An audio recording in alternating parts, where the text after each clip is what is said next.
નમસ્કાર મિત્રો, જો તમે મહાશિવરાત્રિના દિવસે શિવલિંગ પરથી આ 3 વસ્તુ લાવશો તો તમારી મનોકામના પૂર્ણ થશે. તમારા ઘરમાં એટલા પૈસા આવશે કે તમે ગણતા ગણતા થાકી જશો. મિત્રો, મહાશિવરાત્રિ 26 ફેબ્રુઆરીના દિવસે છે, તેથી જ તમારે મહાશિવરાત્રિના દિવસે આ ઉપાય અવશ્ય કરવો જોઈએ. કારણ કે મહાશિવરાત્રિનો દિવસ આ ઉપાય કરવા માટે છેલ્લો દિવસ છે અને જો તમે આ દિવસને ચૂકી જશો તો 1 વર્ષ પછી આ શુભ સમય પાછો આવશે. મિત્રો, જો તમે આ ઉપાય કરી લેશો તો ભગવાન ભોળાનાથના આશીર્વાદમાં તમે જીવનમાં ખૂબ પ્રગતિ કરશો. મિત્રો, હિન્દુ ધર્મમાં મહાશિવરાત્રિના દિવસને ખૂબ જ પવિત્ર માનવામાં આવે છે, કારણ કે આ શુભ દિવસે ભક્તો સાચા મનથી ભગવાન શિવની પૂજા કરે છે, વિધિ વિધાનથી મહાદેવની આરાધના કરે છે અને મહાદેવના વિશેષ આશીર્વાદ પ્રાપ્ત કરે છે. આ દિવસે શિવ ભક્તો માત્ર એક પાણીના લોટાથી શિવલિંગ પર જળ ચડાવી તો તે પણ ભક્તોની બધી જ મનોકામના પૂર્ણ થાય છે. મિત્રો, ધાર્મિક માન્યતા અનુસાર એવું કહેવાય છે કે ભગવાન શિવ અને માતા પાર્વતીની પૂજા અર્ચના કરવાથી અને વ્રત રાખવાથી ભોલે બાબાની પૂર્ણ કૃપા પ્રાપ્ત થાય છે. મિત્રો, આ વિડીયોમાં અમે તમને જણાવીએ જઈ રહ્યા છીએ કે આ મહાશિવરાત્રિના દિવસે શિવના મંદિરે જઈને ભગવાન શિવને શું અર્પણ કરવું અને ભગવાન શિવના મંદિરેથી પાછા આવો ત્યારે ત્યાંથી કઈ ગુપ્ત વસ્તુ લાવવી જેથી તમારા ઘરે અનાજ ધનની કમી ક્યારેય ના રહે. મિત્રો, તમારા જીવનમાં ગમે તેટલી મોટી સમસ્યા હોય, તમને કોઈ બાબતથી દુઃખ હોય, ચારે બાજુથી માત્ર દુઃખ જ હોય, ગમે તેવી મુશ્કેલીઓ આ ઉપાયથી દૂર થશે. મિત્રો, તે સાથે જ શિવ જ્યારે તમે નંદી મહારાજને તમારી મનોકામના જણાવો તે પહેલાં બોલવાનો એક ખાસ ગુપ્ત મંત્ર પણ જણાવીશું. જો તમે આ મંત્ર બોલીને પછી તમારી મનોકામના નંદીજીને જણાવશો તો તમારી મનોકામના ખૂબ જ જલ્દીથી પૂર્ણ થશે. તો મિત્રો, તે વિશે પણ જાણીશું. એટલે તમારા અને તમારા પરિવારના ભલા માટે વિડીયોને અંત સુધી જરૂરથી જુઓ એવી મારી વિનંતી છે. મિત્રો, હવે અમે જે ઉપાય બતાવવા જઈ રહ્યા છીએ તે તમારે મંદિરમાં જઈને જ કરવાના છે, એટલે કે જ્યાં શિવલિંગ હોય છે ત્યાં જવાનું છે. મિત્રો, તે ઉપાય જાણીએ તે પહેલાં તમને ખાસ વિનંતી કરું છું. મિત્રો, જો તમે પણ મહાદેવના સાચા ભક્ત હોય તો આ ચેનલને સબસ્ક્રાઈબ કરજો અને વિડીયોને લાઈક કરી કોમેન્ટ બોક્સમાં હર હર મહાદેવ જરૂરથી લખજો અને વિડીયોને અંત સુધી જોતા રહેજો, જેથી આ વિશેષ ઉપાય જાણવાનો બાકી ન રહી જાય. પહેલું, મિત્રો, ઘણા લોકો મંદિરે જઈને ત્યાંથી જ જળનો લોટો ભરતા હોય છે, તો તમારે એવું નથી કરવાનું. ઘરેથી ખાલી લોટો લઈને મંદિરે નથી જવાનું, તમારે ઘરેથી જ જળનો લોટો ભરીને જવાનું છે. તો મિત્રો, ઘરેથી લોટો ભરવાનું કારણ એ છે કે તમારી જે પણ ઘરની સમસ્યાઓ હશે તે ભગવાન સંભાળી લેશે.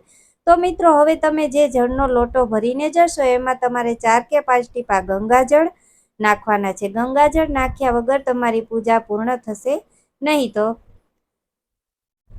2, મિત્રો, તમારે 3 પાનવાળું બીલીપત્ર લઈને જવાનું છે. બીલીપત્ર ખૂબ શુભ માનવામાં આવે છે. બીલીપત્ર ચડાવવાથી અનેક ગણું ફળ મળે છે. ઘણા લોકોના મનમાં પ્રશ્ન હોય છે કે બીલીપત્ર મળતું નથી.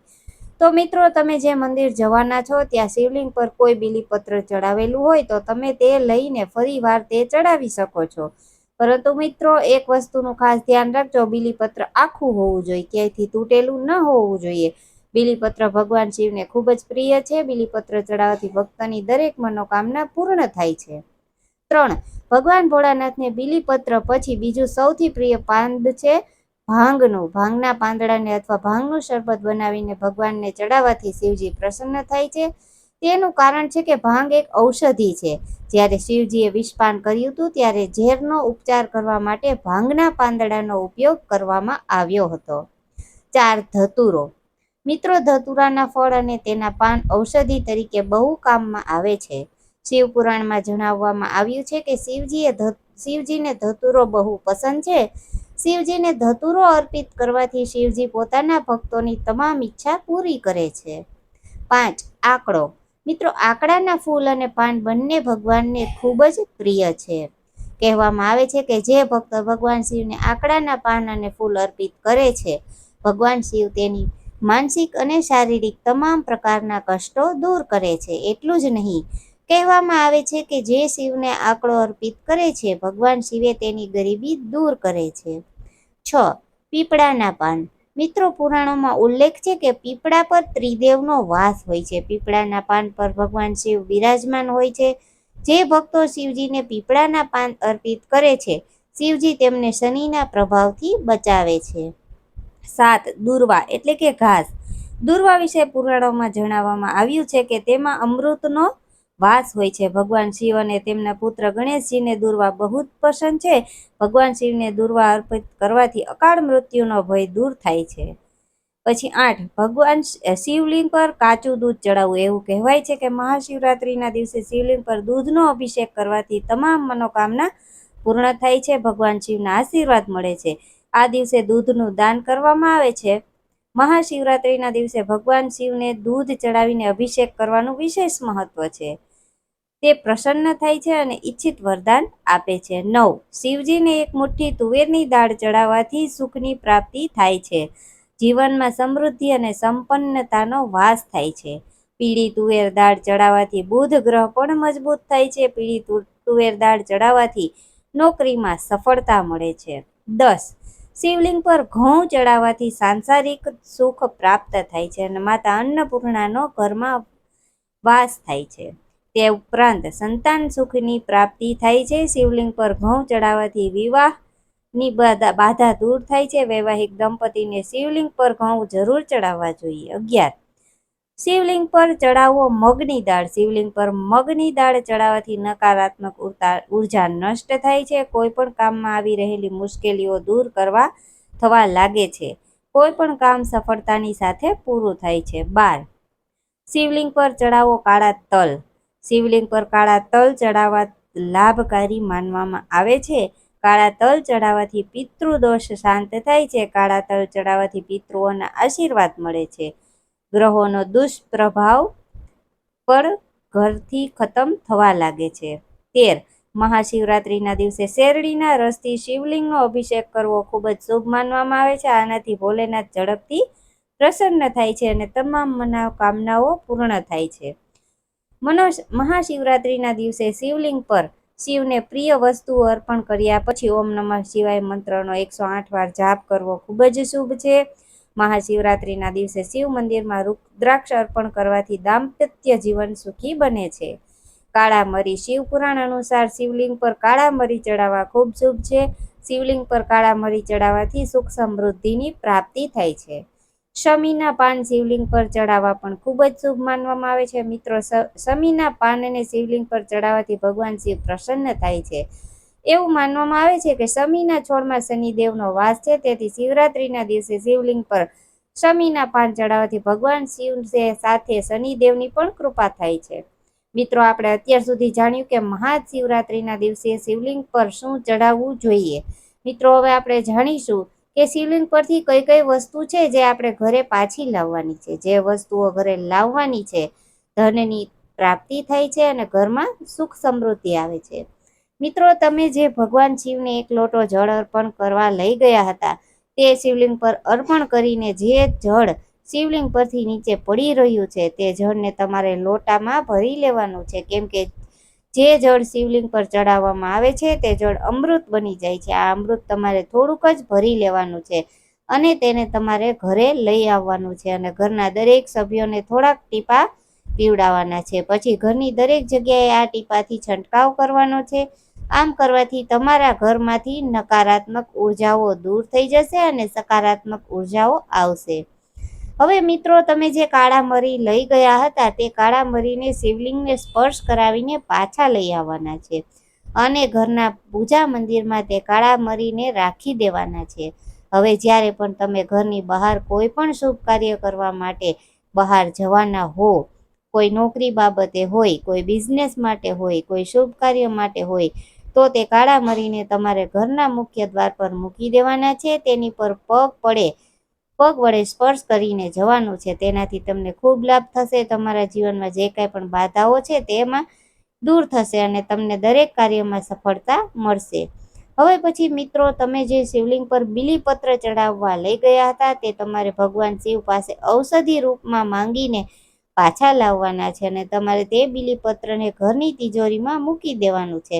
અને કોઈ પણ બીમાર વ્યક્તિ જો લાંબા સમયથી બીમાર રહેતો હોય તો આ બીલીપત્ર ઔષધિ રૂપમાં દેવાનું છે.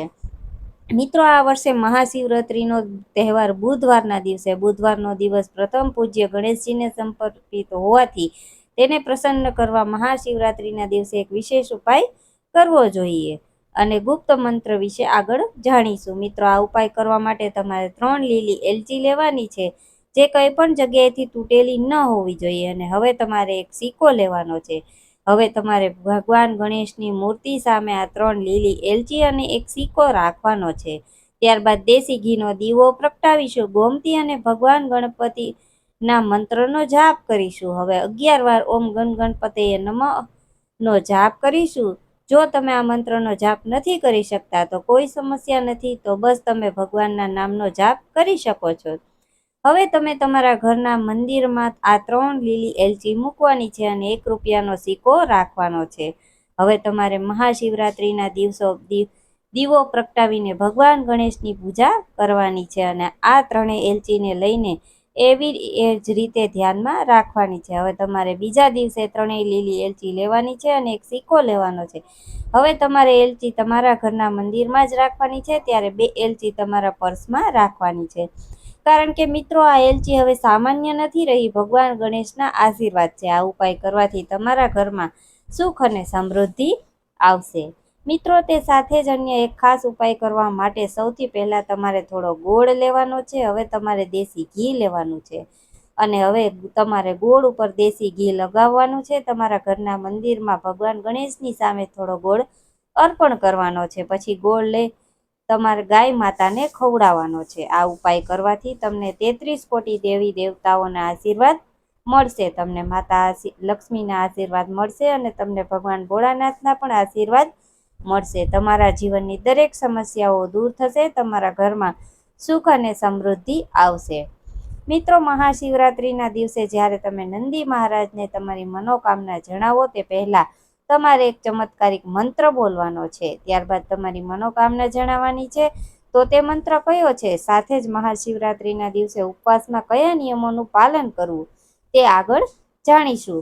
મિત્રો, એવું માનવામાં આવે છે કે આ કારણોસર આજે પણ ભક્તો પોતાની ઈચ્છાઓ પૂર્ણ કરવા માટે નંદીજીના કાનમાં પોતાની ઈચ્છાઓ ફૂંકે છે. પરંતુ નંદીજીના કાનમાં તમારે વિચારો કહેવા માટે કેટલાક નિયમો પણ આપવામાં આવ્યા છે. તો ચાલો જાણીએ. મિત્રો, સૌપ્રથમ ભગવાન શિવ અને માતા પાર્વતીની પૂજા કરો. આ પછી નંદીજીને પાણી, ફૂલો અને દૂધ અર્પણ કરો. હવે દૂધ, ધૂપ અને દીપ પ્રગટાવો અને નંદીની આરતી કરો. મિત્રો, ભલે નંદીજીના કોઈ પણ કાનમાં ઈચ્છા વ્યક્ત કરી શકાય, પરંતુ ડાબા કાનમાં ઈચ્છા વ્યક્ત કરવી બહુ મહત્વપૂર્ણ માનવામાં આવે છે. મિત્રો, નંદીના કાનમાં તમારી ઈચ્છા સંભળાવતી વખતે ધ્યાનમાં રાખો કે બીજું કોઈ તમારી વાત ન સાંભળે. તમારા શબ્દો એટલા ધીમેથી કહો તમારી નજીક ઊભેલી વ્યક્તિને પણ તેના વિશે ખબર ન પડે. મિત્રો, નંદીના કાનમાં બોલતી વખતે તમારા હોઠને તમારા બંને હાથથી ઢાંકી દો, જેથી તે વાત કહેતી વખતે અન્ય કોઈ તમને જોઈ ન શકે. મિત્રો, કોઈને નુકસાન પહોંચાડવાની કે કોઈ ખોટું કરવાની ઈચ્છા રાખશો નહીં અને નંદીના કાનમાં ક્યારેય કોઈનું ખરાબ બોલશો નહીં. મિત્રો, તમારી ઈચ્છા કહ્યા પછી નંદી મહારાજ, કૃપા કરીને અમારી ઈચ્છા પૂર્ણ કરો એમ ચોક્કસ કહો. એક સમયે ફક્ત એક જ ઈચ્છા કહો અને લોભમાં ન પડો. એક જ સમયે ઘણી ઈચ્છાઓ વ્યક્ત ન કરો. પરંતુ મિત્રો, યાદ રાખો કે નંદીના કાનમાં પોતાની મનોકામના કહેતા પહેલા સૌથી પહેલા એક અક્ષર બોલવો જોઈએ. શાસ્ત્રોમાં જણાવ્યા અનુસાર માનવામાં આવે છે કે ભગવાન શિવે સ્વયં નંદીને વરદાન આપ્યું હતું કે જે તારા કાનમાં આવીને પોતાની મનોકામના બોલશે તેની દરેક મનોકામના અવશ્ય પૂર્ણ થશે. આવા જ ભક્તો નંદીજીને પોતાની મનોકામના જણાવી દે છે, જેના કારણે ભગવાન શિવ સુધી પહોંચી જાય છે. મિત્રો, શાસ્ત્રોમાં જણાવ્યા અનુસાર નંદીના કાનમાં કોઈ પણ મનોકામના કહેતા પહેલા ઓમ શબ્દનો ઉચ્ચાર કરવો જોઈએ. ત્યારબાદ જ પોતાની મનોકામના કહેવી જોઈએ. કારણ કે મિત્રો, હિન્દુ ધર્મમાં ઓમનું વિશેષ મહત્વ છે. મોટા ભાગના મંત્રો ઓમ શબ્દથી શરૂ થાય છે. ઓમને સમગ્ર બ્રહ્માંડનું પ્રતીક માનવામાં આવે છે. સાથે જ ઓમનું ઉચ્ચારણ કરવાથી આસપાસ સકારાત્મક ઉર્જાનો વિકાસ થાય છે. તેથી જ મિત્રો, નંદીના કાનમાં તમારી ઈચ્છા કહેતા પહેલા ઓમ શબ્દનો જાપ કરો. એવું માનવામાં આવે છે કે આમ કરવાથી તમારી મનોકામના ભગવાન શિવ સુધી ઝડપથી પહોંચે છે. મિત્રો હવે પછીનો બીજો શબ્દ જાણીએ તો આ મંત્રનો જાપ સાચા હૃદય અને ભક્તિથી નંદીના કાનમાં કરવામાં આવે તો તમારી ઈચ્છાઓ પૂર્ણ થવામાં લાંબો સમય લાગશે નહીં. જીવનમાં ઈચ્છિત પરિણામો મેળવવા મળશે. તે મંત્ર છે ઓમ શિવાય નમસ્તુભ્યમ. મિત્રો હવે ત્રીજા શબ્દ વિશે જાણીશું. મિત્રો આ મંત્ર બહુ જ સરળ છે. તો મહાશિવરાત્રિના દિવસે મંદિરમાં જઈ સૌ પ્રથમ નંદીને પ્રણામ કરી તેના કાનમાં જે કાંઈ પણ ઈચ્છા કે મનોકામના છે તે જણાવતા પહેલા આ મંત્ર બોલવો, ઓમ નમઃ શિવાય. મિત્રો આ 3 શબ્દો કે મંત્રો નંદીજીના કાનમાં કહ્યા પછી જ તમારે તમારી મનોકામના નંદી મહારાજને જણાવવાની છે. એટલે કે તમે આ 3 મંત્રો અથવા તો તેમાંથી કોઈ એક મંત્ર પણ બોલી શકો છો. તેમાં કોઈ મુશ્કેલી નથી, પરંતુ યાદ રાખજો તમારે આ 3 શબ્દો કે મંત્રોમાંથી કોઈ પણ એક મંત્ર અવશ્ય જ બોલવાનો છે, જે તમને સરળ લાગે અથવા યાદ રહી શકે. મિત્રો આ રીતે મંત્રોચ્ચાર કર્યા પછી તમે નંદી મહારાજને કોઈ પણ મનોકામના જણાવશો તો તમારી મનોકામના બહુ જ જલ્દી 100% પૂર્ણ થઈ જશે. મિત્રો મહાશિવરાત્રિના દિવસે કયા વિશેષ ઉપાય કરવા જોઈએ, સાથે જ આ દિવસે ઉપવાસમાં કયા નિયમોનું પાલન કરવું જોઈએ તે વિશે પણ આગળ જાણીશું. તેથી જ વિડીયોને બિલકુલ પણ અધૂરો ન છોડતા. 1. મિત્રો મહાશિવરાત્રિના દિવસે પૂજાના આ સમય દરમિયાન તમારા હાથથી માટીનું શિવલિંગ બનાવો. આ પછી વિધિ પ્રમાણે તેની પૂજા કરો, જે બાદ શિવલિંગ પર દૂધ ચડાવો. એવું માનવામાં આવે છે કે આવું કરવાથી વૈવાહિક સુખ જળવાઈ રહે છે. મિત્રો મહાશિવરાત્રિના દિવસે 21 બિલ્વના પાન ચંદન વડે ઓમ નમઃ શિવાય લખો. આ લખીને ભગવાન શિવને અર્પણ કરો. એવું માનવામાં આવે છે કે આવું કરવાથી સુખ સમૃદ્ધિ જળવાઈ રહે છે. ધાર્મિક માન્યતાઓ અનુસાર અપરિણીત છોકરીઓએ આખો મહિનો શિવ પાર્વતીની પૂજા કરવી જોઈએ. તેનાથી તેમને તેના ઈચ્છિત વર અને આશીર્વાદ મળે છે. મહાશિવરાત્રિના દિવસે પૂર્વ તરફ મુખ કરીને મસૂરની દાળ, એક નાનકડો શંખ અને 7 ગાય રાખો. ત્યારબાદ ઓમ ગંગ ગણપતયનો જાપ કરો. એવું કહેવાય છે કે આવું કરવાથી દરેક સમસ્યા દૂર થાય છે. મિત્રો મહાશિવરાત્રિના દિવસે સંપૂર્ણ ભક્તિભાવથી શિવની પૂજા કરો. એટલું જ નહીં, જલાભિષેક કરતી વખતે ઘરમાં ગૌમૂત્રનો છંટકાવ કરો. એવું માનવામાં આવે છે કે આ તમારી સમસ્યા દૂર કરે છે. મિત્રો હવે જાણીશું કે મહાશિવરાત્રિને દિવસે કયા નિયમોનું પાલન કરવું જોઈએ. મિત્રો મહાશિવરાત્રિના દિવસે ઉપવાસ કરનારા બધા ભક્તોએ સૂર્યોદય પહેલાં ઉઠીને પાણીમાં કાળા તલ ઉમેરીને સ્નાન કરવું જોઈએ. તમે તમારા પાણીમાં ગંગાજળ ઉમેરીને સ્નાન કરી શકો છો. આ પછી સ્વચ્છ કપડાં પહેરો, પરંતુ આ દિવસે ભૂલથી પણ કાળા કપડાં ન પહેરો. મિત્રો મહાશિવરાત્રિના ઉપવાસ દરમિયાન આપણે કયા રંગના કપડાં પહેરવા જોઈએ? મિત્રો આપણે એવા કપડાં પહેરવા જોઈએ જેનાથી આપણી પૂજા સફળ અને શુભ રહે. સૌ પ્રથમ આ દિવસે સવારે પહેલા ઉઠીને ભગવાન શિવનું ધ્યાન કરો અને પૃથ્વી પર પ્રણામ કરો. આ દિવસે ભગવાન શિવની મૂર્તિ સ્થાપિત કરો. ત્યાર પછી પંચામૃત અભિષેક કરો. ભગવાન શિવની મૂર્તિ કે શિવલિંગને સ્વચ્છ પાણીથી સ્નાન કરાવો. પૂજા પૂર્ણ પછી ચંદનનું તિલક લગાવો. ભગવાન શિવની પૂજા કથાઓ જેમાં શિવ પુરાણ, શિવ ભજન, શિવ ચાલીસા સાથે જ ભગવાન શંકરના દિવ્ય મંત્ર અને મહામૃત્યુંજય મંત્રનો ભક્તિભાવથી જાપ કરો. નિર્ધારિત વિધિઓ અનુસાર સંપૂર્ણ પૂજા પૂર્ણ થયા પછી ભગવાન શિવની સામે ઉપવાસ કરો. જ્યારે સવારની પૂજા પૂરી થઈ જાય તે જ સમયે તમારા હાથમાં પાણી અને આખા ચોખા અને ફૂલો લો અને ભગવાન શિવની સામે પ્રતિજ્ઞા લો કે તમે કયા પ્રકારનો ઉપવાસ કરશો. તમે ફળ વગર, પાણી વગરનો ઉપવાસ કરશો. જો તમે ઉપવાસ રાખશો તો એકવાર ભોજન કરીને ઉપવાસ રાખશો તો તમારે તે સમયે ઉપવાસની પ્રતિજ્ઞા લેવી જોઈએ. જે લોકો ઉપવાસ કરે છે તેમણે મુખ્યત્વે સાત્વિક ઉપવાસનું પાલન કરવું જોઈએ. જે લોકો ઉપવાસ કરે છે તેમણે સાંજે શિવની પૂજા કરતા પહેલા અથવા તો મંદિરમાં જતા પહેલા સાંજે બીજી વાર સ્નાન કરવું જોઈએ. તો એકવાર સ્નાન અવશ્ય કરી લેજો. જો તમે મંદિરમાં જઈ શકતા નથી તો તમે તમારા ઘરમાં એક અસ્થાયી શિવલિંગ બનાવી શકો છો. તમે માટીના શિવલિંગને લિંગનો આકાર આપી પૂજા કરી શકો છો અને તમે ઘરે ભગવાન શિવની અભિષેક પૂજા પણ કરી શકો છો. મિત્રો મહાશિવરાત્રિ એ નિર્જળા અથવા ફળાહાર બંને રીતે ઉજવવામાં આવે છે. જે વ્યક્તિ નિર્જળા વ્રત રાખે છે તેમને ભગવાન શિવનો વિશેષ આશીર્વાદ મળે છે. મિત્રો, મહાશિવરાત્રિના દિવસે શિવની પૂજા કરતા પહેલા નંદીની પૂજા કરવી જોઈએ. આ પછી ભગવાન શિવને પંચામૃતથી સ્નાન કરાવવું જોઈએ, જેમાં દૂધ, દહીં, ખાંડ અને મધનો ઉપયોગ કરવો જોઈએ. પંચામૃતથી સ્નાન કર્યા પછી ગંગાજળનું સ્નાન કરાવવું જોઈએ. પૂજા દરમિયાન આ પછી ભગવાન શિવને બેરી અથવા ફળો અર્પણ કરવા જોઈએ. મિત્રો, અભિષેક વિધિ પછી ભગવાન શિવને બીલીના પાનની માળા શણગારવામાં આવે છે. એવું માનવામાં આવે છે કે બીલીપત્ર ભગવાન શિવને શીતળતા પ્રદાન કરે છે. તેથી જ મહાશિવરાત્રિના દિવસે જ્યારે પણ ચારે પ્રહરની પૂજા પૂર્ણ થાય છે, ત્યારે શિવલિંગને નવા પાંદડાઓની માળાથી શણગારવામાં આવે છે. તેમને શણગારો અને ફૂલોના માળાથી શણગારો. પૂજા દરમિયાન જાપ કરવાનો મંત્ર છે ઓમ નમઃ શિવાય. તમારે સતત તમારા મનમાં ઓમ નમઃ શિવાયનો જાપ કરવો જોઈએ. મિત્રો, તે સાથે જ ભક્તોએ મહાશિવરાત્રિના દિવસે સ્નાન કર્યા પછી ઉપવાસ તોડવો જોઈએ.